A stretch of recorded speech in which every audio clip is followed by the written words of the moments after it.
നമസ്കാരം. ഈ നിയമസഭാ തെരഞ്ഞെടുപ്പ് സമയത്ത് കാസർഗോഡ് ജില്ലയിലെ മണ്ഡലമായ മഞ്ചേശ്വരത്ത് എന്താണ് സംഭവിക്കുന്നത് എന്ന് നോക്കാം. കേരളത്തിന്റെ വടക്കേയറ്റം മഞ്ചേശ്വരം. ഇവിടെ പോരാട്ടം നടക്കുന്നത് 7 ഭാഷകൾക്കിടയിലല്ല, മറിച്ച് 3 രാഷ്ട്രീയ ധ്രുവങ്ങൾക്കിടയിലാണ്. 89 വോട്ടുകൾ. ആ ഒരു ചെറിയ സംഖ്യയാണ് കഴിഞ്ഞ 10 വർഷമായിട്ട് NDAയിലെ BJP സ്ഥാനാർത്ഥി കെ സുരേന്ദ്രനെ വേട്ടയാടിക്കൊണ്ടേയിരിക്കുന്നത്. ഇത്തവണ BJPയുടെ മുൻ സംസ്ഥാന അധ്യക്ഷൻ തന്നെ അംഗം നടത്തുമ്പോൾ ആ ലക്ഷ്യം ഒന്ന് മാത്രമാണ്, നിയമസഭയിലേക്കുള്ള ആ കവാടം തുറക്കുക എന്ന് പറയുന്ന ലക്ഷ്യം. പക്ഷേ കോട്ട കാക്കാൻ UDFിൽ നിന്ന് മുസ്ലിം ലീഗിലെ AKM അഷ്റഫും അട്ടിമറി ലക്ഷ്യമിട്ടുകൊണ്ട് LDFിൽ നിന്ന് CPIഎമ്മിലെ KR ജയാനന്ദനും കളം നിറയുമ്പോൾ മഞ്ചേശ്വരം ആർക്കൊപ്പം നിൽക്കും? അതിർത്തിയിലെ യാത്രാക്ലേശങ്ങൾ, വികസന മുരടിപ്പ് ഇവയെല്ലാം ചർച്ചയാകുമ്പോൾ പിന്നാമ്പുറത്ത് വോട്ട് കച്ചവടത്തിന്റെ കഥകൾ വീണ്ടും സജീവമായി കൊണ്ടിരിക്കുന്നു. ചോദ്യങ്ങൾ പലതാണ്. BJPയെ തടയാൻ LDF UDF അന്തർധാര ഇത്തവണയും സജീവമാകുമോ? അതോ കെ സുരേന്ദ്രൻ ഇത്തവണ മഞ്ചേശ്വരത്ത് താമര വിരിയിക്കുമോ? അതുകൊണ്ട് തന്നെ മഞ്ചേശ്വരം മണ്ഡലത്തിലെ പോരാട്ടം കേരളം ഉറ്റുനോക്കുന്ന ഏറ്റവും വാശിയേറിയ ത്രികോണ മത്സരങ്ങളിലൊന്നായിട്ട് മാറുന്നു. BJPയുടെ മുൻ സംസ്ഥാന അധ്യക്ഷൻ കെ സുരേന്ദ്രനെ സംബന്ധിച്ചിട്ട്, സിറ്റിംഗ് MLA AKM അഷ്റഫിനെ സംബന്ധിച്ചിട്ട്, CPI നേതാവ് KR ജയാനന്ദനെ സംബന്ധിച്ചിട്ട് അവർക്ക് നേർ നടത്തിക്കൊണ്ടിരിക്കുന്ന ഈ പോരാട്ടം ഏറ്റവും പ്രധാനപ്പെട്ട ഒന്നായിട്ട് മാറുന്നതും അതുകൊണ്ട് തന്നെയാണ്. മഞ്ചേശ്വരം മണ്ഡലത്തിലെ കഴിഞ്ഞ 3 തെരഞ്ഞെടുപ്പുകളിലെ കണക്കുകൾ നമുക്ക് നോക്കേണ്ടതുണ്ട്. 2016, 2019 ഉപതെരഞ്ഞെടുപ്പ്, 2021 തെരഞ്ഞെടുപ്പ്. വോട്ട് നില പരിശോധിക്കുമ്പോൾ വ്യക്തമാകുന്നത് കേരളത്തിലെ ഏറ്റവും കുറഞ്ഞ ഭൂരിപക്ഷത്തിന് വിജയപരാജയങ്ങൾ നിശ്ചയിക്കപ്പെടുന്ന മണ്ഡലമാണ് ഇത് എന്നാണ്. 2016 കെ സുരേന്ദ്രൻ തോറ്റത് വെറും 89 വോട്ടിനാണ്. 2021 വീണ്ടും മത്സരിച്ചപ്പോൾ തോൽവി 745 വോട്ടിനും. അതായത് വെറും 1000-ൽ താഴെ വോട്ടുകൾ വിചാരിച്ചാൽ മാറി മറിയുന്നതാണ് മഞ്ചേശ്വരത്തെ വിധി എന്നുള്ളതാണ് അതിൻ്റെ യാഥാർത്ഥ്യം എന്ന് പറയുന്നത്. കഴിഞ്ഞ തവണ സുരേന്ദ്രൻ ലഭിച്ച 65,013 വോട്ടുകൾ ഇത്തവണ 66,000 കടന്നാൽ UDFിൻ്റെ കോട്ട തകരുമോ?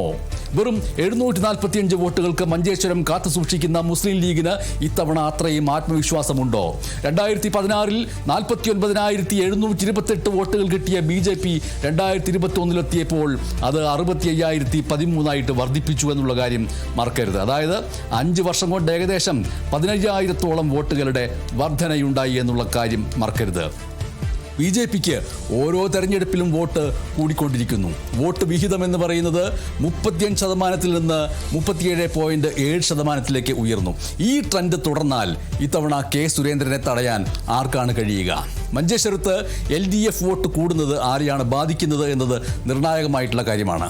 2019 LDF വോട്ട് വിഹിതം 23.49% UDFിൻ്റെ ഭൂരിപക്ഷം 7,000 കടന്നു. എന്നാൽ 2021 LDFിന് 40,000 വോട്ട് ലഭിച്ചപ്പോൾ UDFിൻ്റെ ഭൂരിപക്ഷം 745 കുറയുകയും ചെയ്തു. മഞ്ചേശ്വരത്ത് LDF വോട്ട് കുറയുമ്പോൾ UDF ജയിക്കുകയും LDF വോട്ട് കൂടുമ്പോൾ BJP വിജയത്തിനടുത്ത് എത്തുകയും ചെയ്യുന്നു. വാസ്തവത്തിൽ ഇത് വോട്ട് കച്ചവടത്തിൻ്റെ ലക്ഷണമാണോ എന്നുള്ള ചോദ്യം സ്വാഭാവികമായിട്ടും പല തലങ്ങളിൽ ഉയരുകയും ചെയ്തു. 2024 ലോക്സഭയിലെ കണക്ക് നമുക്ക് നോക്കേണ്ടതുണ്ട്. ലോക്സഭയിൽ സാധാരണയായിട്ട് UDFിന് വലിയ ലീഡ് ലഭിക്കാറുണ്ട്, പക്ഷേ നിയമസഭയിലേക്ക് വരുമ്പോൾ അത് കുറയുന്നു. ലോക്സഭയിലെ വോട്ടുകൾ നിയമസഭയിൽ UDFിന് കിട്ടാറില്ല. ഇത് LDF കരുത്ത് കാട്ടുന്നത് കൊണ്ടാണോ എന്നുള്ള ചോദ്യം ആ മണ്ഡലത്തിൽ നിന്ന് ഉയരുകയും ചെയ്യുന്നുണ്ട്. കഴിഞ്ഞ നിയമസഭാ തെരഞ്ഞെടുപ്പിൽ 2021 വെറും 0.44% വോട്ടിൻ്റെ വ്യത്യാസത്തിലാണ് കെ സുരേന്ദ്രൻ പരാജയപ്പെട്ടത്. അന്ന് AKM അഷ്റഫ് നേടിയത് 38.14%, സുരേന്ദ്രൻ നേടിയത് 37.70%. ഈ 0.44% വിടവ് നികത്താൻ സുരേന്ദ്രന് കഴിയുമോ? അതോ 89ഉം 745ഉം ഒക്കെ മാറി ഇത്തവണ UDF ഭൂരിപക്ഷം ഉയർത്തുമോ എന്നുള്ള ചോദ്യവും വരുന്നു. സുരേന്ദ്രൻ്റെ അവസാനത്തെ ചാൻസ് എന്നുള്ള നിലയ്ക്ക് ചില വിമർശകർ ഈ കാര്യം ഉയർത്തുകയും ചെയ്യുന്നുണ്ട്. 2016 വെറും 89 വോട്ടുകൾക്ക് കൈവിട്ടുപോയ വിജയം BJPയുടെ മുൻ സംസ്ഥാന അധ്യക്ഷൻ എന്നുള്ള നിലയിൽ സുരേന്ദ്രന് സ്വാഭാവികമായിട്ട് ഇത് നിലനിൽപ്പിൻ്റെ പോരാട്ടമാവുന്നു. മഞ്ചേശ്വരത്ത് താമര വിരിഞ്ഞാൽ അത് കേരള രാഷ്ട്രീയത്തിലെ തന്നെ വലിയൊരു വഴിത്തിരിവാകും.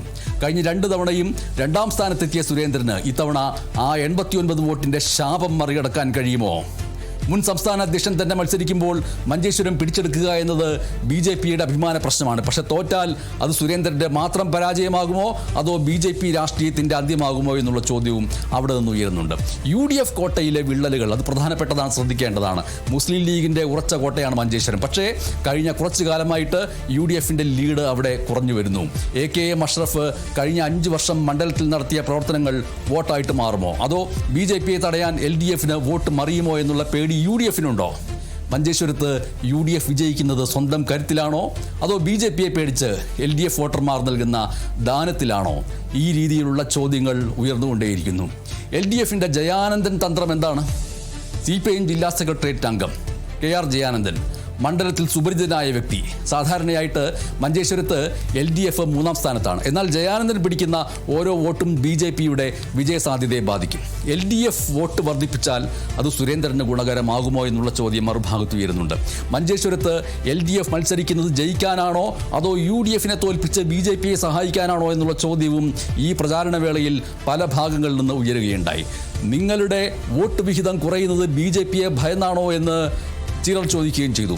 അതിർത്തി രാഷ്ട്രീയവും ഭാഷാ ന്യൂനപക്ഷങ്ങളും ഒക്കെ അവിടെ ശ്രദ്ധേയമായിട്ടുള്ള കാര്യങ്ങളാണ്. 7 ഭാഷകൾ സംസാരിക്കുന്ന വോട്ടർമാർ, കർണാടകയുമായിട്ടുള്ള അതിർത്തി പ്രശ്നങ്ങൾ, പ്രത്യേകിച്ച് ആരോഗ്യ യാത്രാ മേഖലകളിലെ ബുദ്ധിമുട്ടുകൾ, കർണാടകയിലെ കോൺഗ്രസ് ഭരണവും അതിർത്തിയിലെ നിയന്ത്രണങ്ങളും സുരേന്ദ്രൻ തിരിച്ചടിയാകുമോ അതോ ഗുണമാകുമോ എന്നുള്ള ചോദ്യം വരുന്നു. ഭാഷാ ന്യൂനപക്ഷങ്ങൾക്കിടയിൽ ആർക്കാണ് കൂടുതൽ സ്വാധീനം എന്നുള്ള ചോദ്യം വരുന്നു. ഇതിനെല്ലാം ഇടയിലാണ് ഡീൽ ആരോപണങ്ങൾ വരുന്നത്. BJPയെ തോൽപ്പിക്കാൻ CPIMും ലീഗും വോട്ട് മറിക്കുന്നു എന്നുള്ള ആരോപണം ഇത്തവണയും മഞ്ചേശ്വരത്ത് അത് വലിയ ചർച്ചാ വിഷയമായി. സപ്തഭാഷാ സംഗമത്തിന് പകരം വോട്ട് കച്ചവട സംഗമം നടക്കുന്നു എന്നുള്ള രീതിയിലുള്ള വിമർശനം ഉയരുകയും ചെയ്തു. BJPയുടെ അക്കൗണ്ട് തുറക്കാതിരിക്കാൻ LDFും UDFും തമ്മിൽ രഹസ്യ ധാരണയുണ്ടോ എന്നുള്ള ചോദ്യം വരികയുണ്ടായി.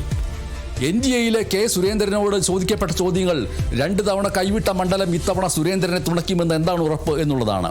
ഇവിടെ തോറ്റാൽ അത് കേരളത്തിലെ BJP നേതൃത്വത്തിൻ്റെ പരാജയമായിട്ട് കണക്കാക്കാമോ എന്നുള്ള ചോദ്യം ഉയരുകയുണ്ടായി.